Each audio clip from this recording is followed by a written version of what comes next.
বাংলাদেশী জেহাদীয়ে ভাবুকি দিছে অসমৰ লোকক। আপনার খুব অবস্থা কিন্তু খারাপ আছে, কিন্তু আপনার কিন্তু বাড়িঘর সব কিন্তু জ্বালাই দেবো, কিন্তু জ্বলাই দিয়া হ'ব ঘৰ বাৰী। আপনাৰ ঘৰ বাড়ি সব জ্বালাই দেবো, কিন্তু আপনাৰ কিন্তু বাড়িঘৰ সব কিন্তু জ্বালাই দেবো, কিন্তু বাংলাদেশী জেহাদীৰ ভাবুকি অসমীয়াক ঘৰ বাৰীৰ লগতে জ্বলাই দিয়া হ'ব দেশ। আপনার কিন্তু বাড়িঘর সব কিন্তু জ্বালাই দেবো, কিন্তু আপনার দেশ শুদ্ধ আমরা ধ্বংস করে দেবো। বুঝছেন কি কইছি?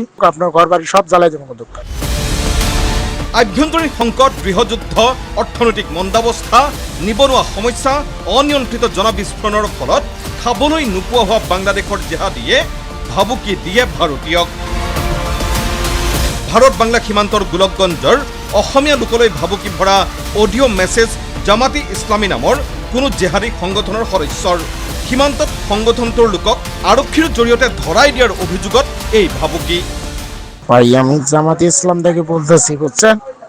আপনি আমাদের লোকগুলি বলে ধরতেছেন, জামাতির লোকগুলি ধরতেছেন, আপনি আর ওসি বলে ধরতেছেন লোকগুলো, নালে ধরা করেন, নালে কোনো অবস্থা পরে কিন্তু খারাপ হবে, কিন্তু আপনার কিন্তু বাড়িঘর সব কিন্তু জ্বালাই দেবো, কিন্তু আপনার দেশ শুদ্ধ আমরা ধ্বংস করে দেবো। আপনি লোক ওটা বদ্ধ করেন, আপনি আর আপনার ওসি বদ্ধ করেন, নালে কিন্তু অবস্থা খারাপ আছে, কিন্তু বুঝছেন কি কইছি?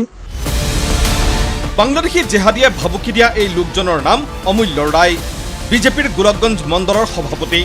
প্ৰথমে বাংলাদেশী নম্বৰৰ পৰা হোৱাটছএপত ভাবুকি ভৰা অডিঅ' বাৰ্তা আহিছিল অমূল্য ৰায়ৰ ভতিজাকলৈ।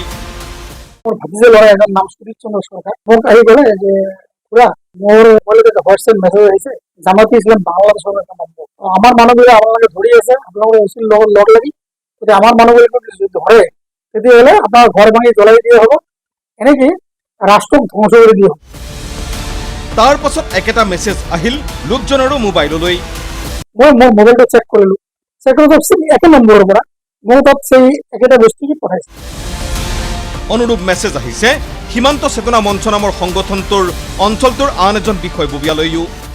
এটা ভয়েসত কৈছিল যে আপনাৰ থানাৰ ওসি নাইবা বিজেপিৰ প্ৰেসিডেন্টেৰ লগত SMS-টো চেক কৰি ল'ব, নহলে বিপদ হ'ব।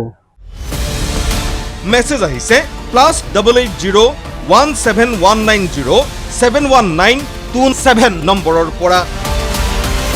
কিন্তু ক'ৰ পৰা অসমৰ বচা বচা বিজেপি আৰু সীমান্ত চেতনা মঞ্চৰ লোকৰ নম্বৰ লাভ কৰিলে এই জামাতে ইছলামিয়াই। অমূল্য ৰায়ৰ সন্দেহ স্থানীয় কোনো লোক জড়িত থাকিব এই ষড়যন্ত্ৰত। মোৰ এটা বিশ্বাস যে এই কোনোবা নহয় কোনোবা এজন জড়িত হৈ আছে, নহলে মোৰ নম্বৰটো বা বচা বচা কেইজনমান মানুহৰ সীমান্ত চেতনা মঞ্চ কৰাই হওক বা বিজেপিৰ কৰাই হওক, এই এনেকৈ কিছুমান মানুহৰ নাম এওঁলোকে প্ৰচাৰ কৰিছে। এইখিনি মোৰ ধাৰণা এটা হৈছে, গতিকে ইয়াৰ লগত কোনোবা নহয় কোনোবা এজন দুষ্ট চক্ৰ জড়িত হৈ আছে। ভাৰত বাংলা সীমান্তৰ গোলকগঞ্জৰ পৰা অহা এই ভাবুকি ভৰা অডিঅ' বাৰ্তাৰ খবৰক লৈ ৰাজ্যৰ মুখ্যমন্ত্ৰী ডক্টৰ হিমন্ত বিশ্ব শৰ্মাৰ প্ৰতিক্ৰিয়া।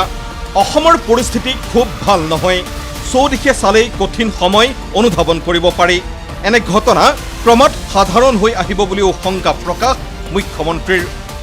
অসমৰ পৰিৱেশ বহুত বেছি ঠিক নহয়, যিহেতু আমি অসমত আছোঁ, আমি সকলোৱে নিজৰ চাৰিওফালে এবাৰ ঘূৰি চালেই অসমৰ পৰিৱেশ যে আমি এটা খুব কঠিন দিনত সোমাইছোঁ তাক আমি সকলোৱে প্ৰত্যক্ষ কৰিব পাৰোঁ। ৰাইজ যিমানে সজাগ হৈ থাকিব জাতিটো সিমানে নিৰাপদ হ'ব। কোনোবাই ফোন কৰি ধমকি দিয়া, কোনোবাই তাতে ঘাটি পতা, এইবিলাক এক প্ৰকাৰ কিছুদিন পিছত নিত্য নৈমিত্তিক ঘটনা হ'ব, সাংবাদিকেও প্ৰশ্ন নকৰিব, ঘটনা বুলিয়েই মানি ল'ব। এতিয়াই সময় কিবা এটা কৰাৰ, আৰু তাৰ কাৰণে আমিও চেষ্টা কৰিছোঁ, ৰাইজেও চেষ্টা কৰিব লাগে। ইফালে ভাবুকি লাভ কৰা অমূল্য ৰায়ে কৈছে অপাৰেশ্যন সিন্দুৰৰ সন্মুখত টিকিব নোৱাৰিলে খোদ পাকিস্তান, গতিকে মোদীৰ আমোলত হিমন্ত বিশ্ব শৰ্মাৰ মুখ্যমন্ত্ৰী কালত বাংলাদেশীৰ ভাবুকিক গুৰুত্ব দিবলগীয়া নাই। অপাৰেশ্যন সিন্দুৰ হ'ল পাকিস্তানৰ নিচিনা দেশক কেনেকৈ আঁঠু কৰালে, আৰু সাধাৰণ বাংলাদেশৰ পৰা আমাৰ ভয় হৈ থাকিছে। ক'ত বাংলাদেশ আৰু ক'ত ইণ্ডিয়া, য'ত নৰেন্দ্ৰ মোদী চাহাব প্ৰধানমন্ত্ৰী আৰু অসমৰ মাননীয় মুখ্যমন্ত্ৰী হিমন্ত বিশ্ব শৰ্মা য'ত আছে, গতিকে মই ভাবোঁ যে এইটো ভিত্তিহীন, এওঁলোকে একো কৰিব নোৱাৰে। আমাৰ চৰকাৰে আমাক সুৰক্ষা দিব। গোলকগঞ্জৰ পৰা হৰেকৃষ্ণ বেপাৰীৰ ৰিপৰ্ট, ND24।